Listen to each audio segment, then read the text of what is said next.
Welcome back, everyone. Today we're going to do our 55cc Sawfest entry. Partner P55, this is the Pro version. I think they had a couple other names. This looks like R400. There's a whole bunch of this chassis that go 55, 65, 70 cc's, all pretty much same exact chassis. But we got the 55 version, well within the rules. And we're going to tear this one down since this was a little bit stronger. Now I think there's some fun stuff to work with. These have fancy exhaust and intake ports. So we'll see if we can actually make some real power out of this. So we'll get started with our teardown. But I decided not to even mess with the semi-pro version unless we just happen to need parts. But this one has the bigger 3-shoe clutch drum. These have large carburetors. Biggest thing that's going to be an issue with these is the air filter setup, but I think we can open those up relatively easy. But honestly, these look like a pretty simple saw to work on. Not a whole lot of pieces. I don't really like that the coil's mounted on the cylinder, but that might limit some machine work. But as you've seen from our 660 video, just because we can't do all the machine work, if we do the right machine work, we can still make some power. These small round one-way clips are what hold the rods in. Choke rod and throttle rod. Now, like I said, the interesting thing about these is this carburetor. This is a Tillotson HS, which is pretty much the same thing as like a Walbro WJ. So they have rather large carbs for little 55cc displacement. So hopefully we can use that to our advantage.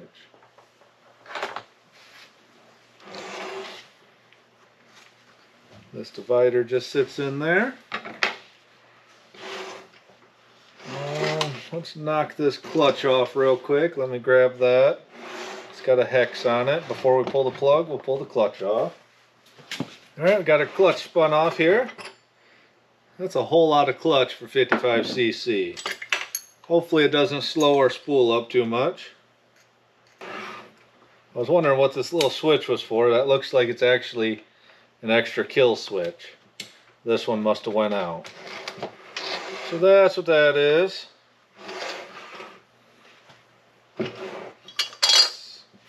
Pull this recoil off of here.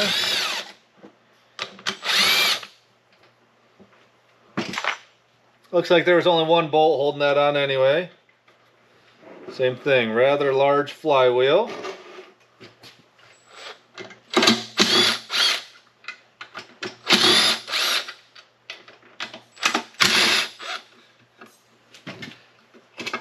Now the one thing I'm not really looking forward to is the muffler mod. We'll probably just split this whole muffler and have to tack it back together. Just because we can, we'll get this handle right out of the way.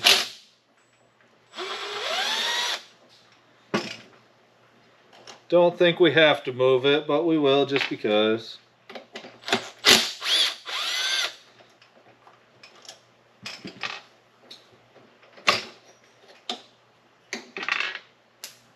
Hey, get back here.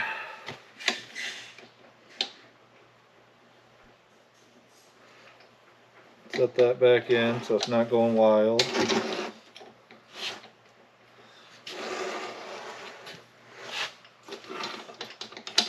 That's the AV system on it, this rubber piece.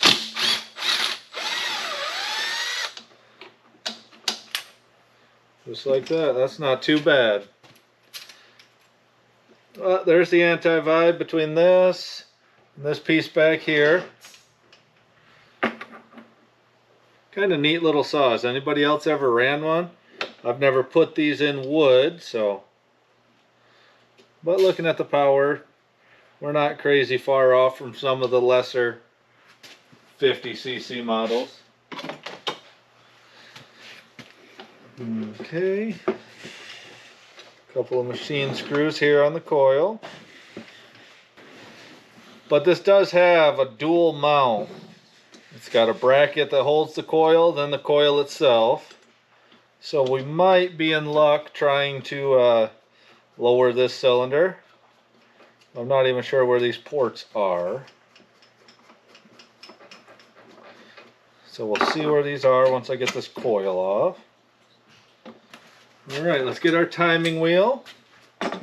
Eyeball top dead center. Right about there.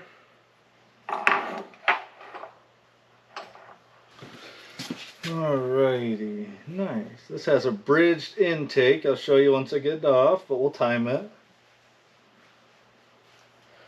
Alright, so we got 126 duration on the intake, which gives us 63 before or after top dead center. So we'll zero it there, 63. Now let's see what our exhaust is giving us. 103. And the large transfer here, single transfer. 117. So let me pull this off. I'll take the gasket out. I wouldn't mind lowering that down. I'd like to get my transfers drop down around 118 or so. I'll probably leave it there, depending on what kind of squish we have. But let me get this pulled off. See what we have to work with. Alright, here's a close-up of the cylinder. This is the intake side. You can see it's got a bridged intake port. Plenty wide. Just a dual lower. And you can see, let me see if I can get the other. You can see in there, it's just got a little bit of dirt. There's one little mark in there, but that'll clean up good. So you can see the bridged exhaust port and the bridged intake port. So it looks like we can open the lowers and maybe even sneak a finger up there. But we got the piston. Got the piston over there. That's a dual ring piston. I do believe the Semi-Pro is a single ring piston. I have one of those up there on the shelf that we'll be swapping on.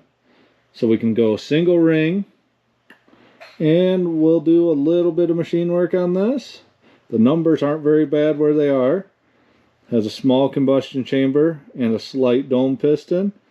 So I think a little bit of machine work to set the squish and some port work along with muffler mod and timing advance. This puppy ought to really wake up. So let me get this piston swapped out, get everything cleaned up, and then we'll lay this out for some machine work and porting. Alright, here's the finished port work. We widened and opened the intake, got rid of most all the bridge, added some finger ports, raised the transfers, and we widened and raised the exhaust. So I'm pretty happy with the way this one turned out, and hopefully we can make some power with it. So we'll go get this cleaned up and installed.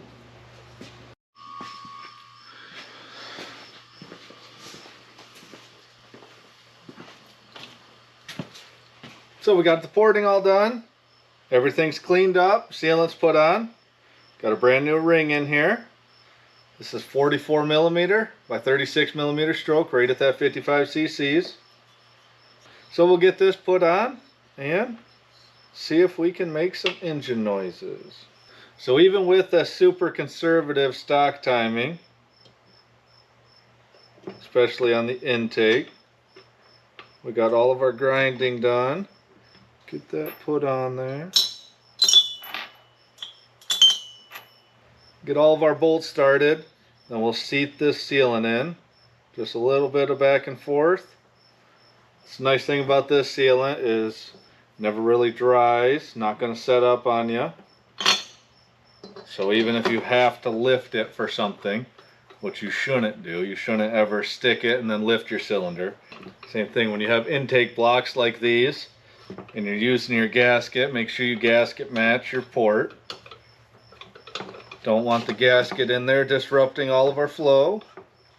So this is our 55 cc And we really didn't run too much different port timing than a normal 55 or a normal 50cc. We just couldn't do a whole lot of machine work. It was right on the edge of free porting. And where the numbers and transfers and everything landed, I really didn't want to do a bunch of extra machine work. So hopefully with just the porting alone, muffler mod, a little bit of timing, we'll be able to make a lot of power out of this little cylinder. Since we got rid of our dual ring piston, we were able to get rid of the intake bridge because it doesn't have to support the ring anymore. I left that little nub at the top just in case the ring ever gets down that far, but it really doesn't. Our new ring in there, seal it up. Definitely looks pretty neat. Let me see if I can show you that. Kind of hard to see, but you can see the finger ports and the main transfers are nice and open with the exhaust at the bottom. Like I said, I'm actually really impressed with the size of the clutch on this. Alright, get our carb put on. Didn't worry about dressing that gasket. I'll probably have this carb back off, do some modifications on it, figure out an air filter, all that good stuff. Let's put our little holders back on these. Oh, sure are neat. I like that idea. Now, next thing I might have a problem with is putting the coil back on. See if we have enough adjustment without having to grind anything. We might be alright. Alright, looks like we'll have just enough room without having to do anything else for now. Same thing as before, we'll run it, try some different timing advances, try a different carb. Already got the muffler, let me go grab that, we can put that on. Alright, here's the muffler. We removed all the baffling inside. You can see right out the factory fish gills. And it goes down. And a nice little stealthy outlet down there. But bolted on, looks just like a factory muffler. So that's kind of the sleeper look we like. Okay. There's our muffler all installed. Said looks factory. Have to put the gas tank back in. Now I just want to get this fired up. I will be putting a new fuel line and filter and all that good stuff on it. But for now, we'll just use what we have because it worked for the test runs. Alright, so we have a recoil on now. Guess I should have checked a little closer. Looks like this case has got a couple of these holes messed up. Well, we've got 2 bolts holding the recoil on. That ought to do for now. Throw the handle on, put a plug in it, and we'll see if we can get it fired up. Alright, this ignition switch is broken, so we'll just use the choke to shut off the saw, but we'll see if it fires up, and hopefully we don't sling the clutch across the ground.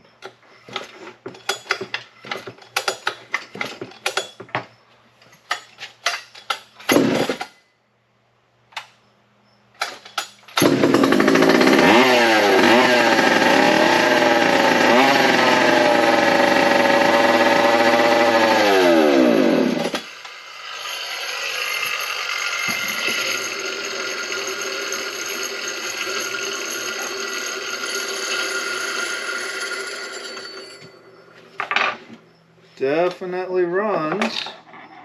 Let me adjust this carb a little bit. It does run, sounds pretty good, and we'll see what kind of power it puts out. So here we have the P55 all ported, ready to go. Now I don't think it was air leaking. I think we were pretty much out of fuel and that's why it was being wonky. But again, we'll see. If we can get a good tune out of it, we'll get some power pulls on it, which I hope we can. Because the only thing I did, some cylinder work. I don't think we poked any holes. But if it's still acting up, we'll definitely pressure vacuum test it. But we're going to see if we can get some power out of it.